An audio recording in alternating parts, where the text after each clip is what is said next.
Hi girls, check this out. I'm like a unicorn ninja. How cool is that? Dad. So today I'm teaching you how to sew this file pouch, a unicorn file pouch, which you can just carry to school or college, whatever, wherever you're going. And you can put lots of stuff inside, secure your documents and whatever you want to keep. And I'm also giving you a free file to print and cut this thing out using your Cricut or just by hand. So come on, come and join me. Let's do this.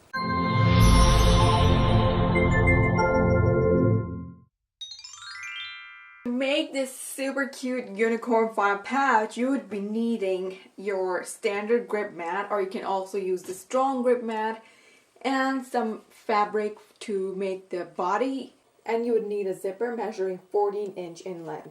Some scraps of vinyl or faux leather, can be glittery like I have, super cool, or it can be plain. It's totally up to you. And of course you would be needing your magical Cricut Maker machine along with the usual sewing supplies.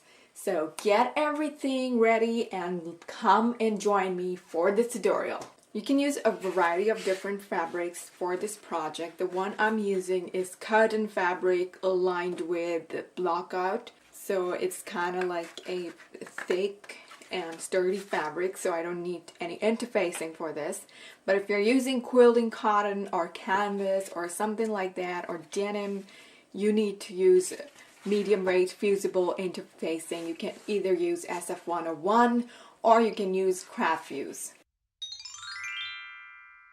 To start off, open up your Cricut design space, download the SVG files for this project and go to upload image and upload all the 3 files over here. All the files are marked according to what they're supposed to be cut on.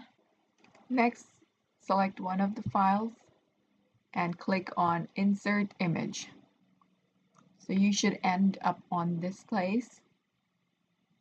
Right now you can see the file is too damn large, so we need to resize it so that it fits our file. So we're going to go to templates and select the file folder template from here. And now we're going to select our SVG file and just make it smaller to fit in the file folder. So I'm using the horn as a reference because I want the horn to go like all over the thing, like vertically. So if my horns can fit, then my ears can also fit. So you can see the horn fits in perfectly. If you want, you can resize it to be very small or very big, depending on how you like it. So this is how it's gonna be. So I'm quite happy with this. I'm just gonna select make it. I'm quite happy with what it looks like, so I'm just gonna press continue, and this is what we're gonna end up on. From here, set the material to faux leather if you're using glitter faux leather or something leathery, because since I'm using glitter faux leather, this is the one I'm gonna go for. And you can also use felt, and they also have options for glitter felt. So if you're using glitter felt, you're going to go ahead and select that. So since I'm using glitter faux leather, I'm going to go for this. And the pressure is set to default. And they asked me to load the fine point blade, which is already in my machine. So I'm just going to go ahead and get this cut out.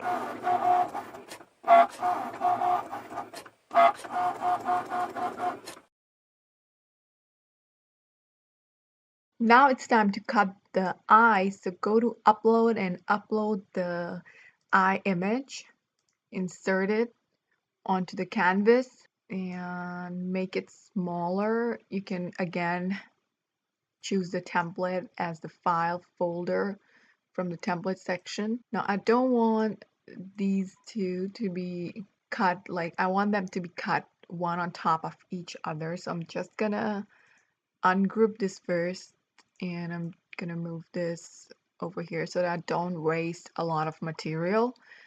And now I'm just gonna group them again and attach them together so that they're cut together, and I'm also gonna weld them so you can see that they're one thing now. They're not like four separate things that as it was earlier.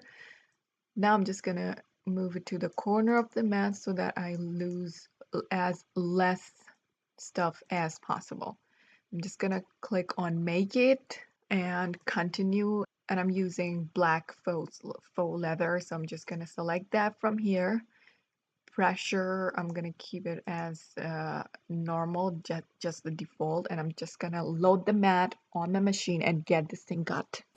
When you're cutting out glitter faux leather, make sure that the glitter is facing right side up, because glitter has this rough surface which is hard to stick on the mat, so it can create lots of trouble. I've been there, done that, and it was horrible.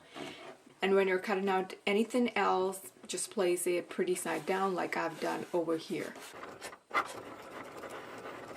Okay, my pieces are cut out and they're ready to be sewn to the file folder. From your fabric, you need to cut out 2 pieces for the main body measuring 15 inch by 11 inch and 2 tabs measuring 2.5 inch by 1.5 inch.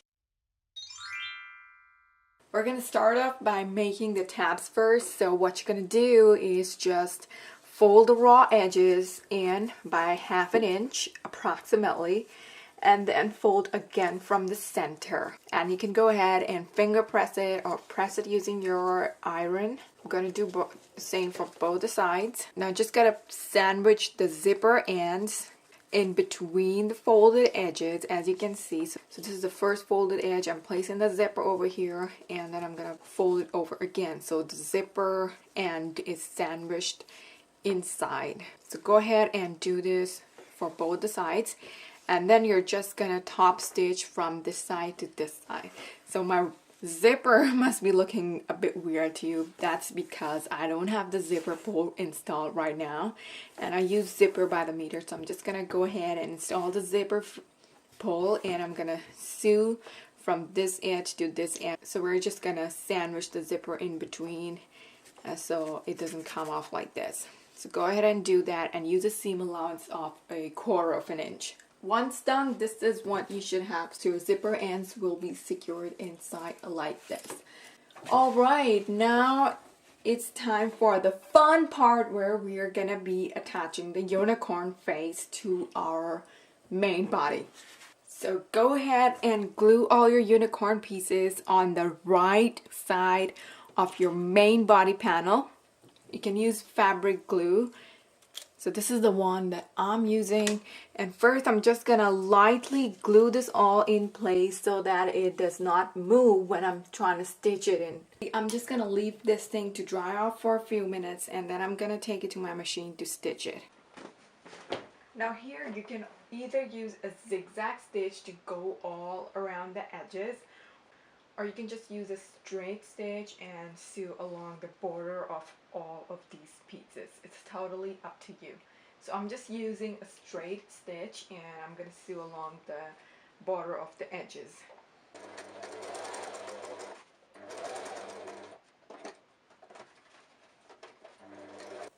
Now it's time to attach the zipper to the main panels. So take your zipper and place it right side down on your main panel, making sure that the edges are perfectly aligned, and the side with the zipper pull is the right side of your zipper. So place it like this and stitch along this top edge. Now your zipper is gonna be 1 inch shorter than your main panel, which is exactly how we want it. So don't worry about that. Just place it so that it's centered on the main panel and top stitch along this edge. Only you can use a zipper foot if you want, and a seam allowance of 1/4 inch. Now it's time to attach the other panel. So just place it right side down, aligning the raw edge to the zipper raw edge, just like you did earlier, and just top stitch along the top edge over here, and make sure that the zipper is perfectly centered and the edges are aligned from the sides. So this is what you should have by now. Panels on both sides and the zipper in the center. Now what you're going to do is place both the right sides together and sew all around the 3 edges, making sure that side edges and the bottom edge is perfectly aligned. And make sure you push the zipper down so that this thing is down, and you fold it over like this. Also, make sure your zipper is open halfway through to turn the right side out. Now go ahead and sew all around using a seam allowance of 3 by 8 of an inch. Remember to backstitch at the start and at the end.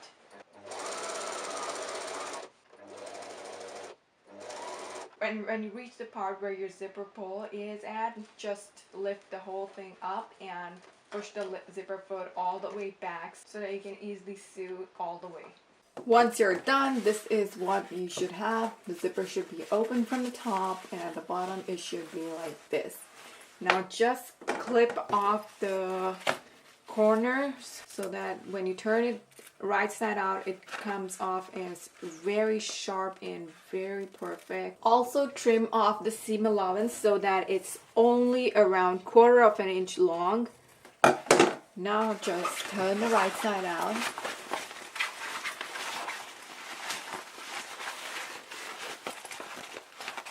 The next step is to top stitch so that the seams are sewn inside.